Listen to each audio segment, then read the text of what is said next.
Yan ay normal. Nagbiblink ang solar panel sa ibabaw, yung ilaw na pula.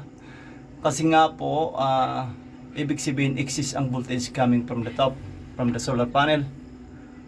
Kaya 29.2. So naka-float siya. Tapos yung sa pangalawa, battery, nakailaw, which is correct, healthy. Pangalawa naman, yung may parang bulb, ay siyempre naka-off yan kasi wala namang direct load sa ating SCC. And then sa bottom one, that's an error indication. So off naman siya, walang problema. Dito naman, kung nakikita natin dyan ay 29.2 volts. Dito naman ay okay, may output siya. May output siya 220 volts. Nakakonect siya sa battery ngayon. Ang output nito nakakonect sa battery, hindi sa input na yan. Frequency output yan coming from the inverter battery. Okay.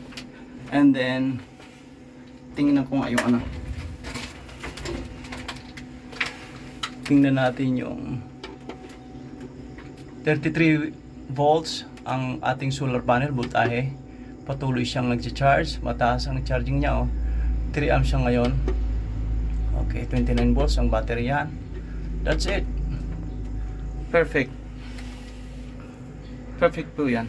Nag-alarma kasi pag maglilipat ito, kapag ang battery nalubat, yan, kapag nalubat yan, kasi sa battery ito, automatic mag-change over sa kanyang normal without interrupting the power.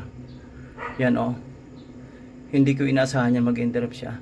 Ang problema, naglilipat ito, super low voltage na. Low voltage na siya. Basta sa ngayon, normal lahat.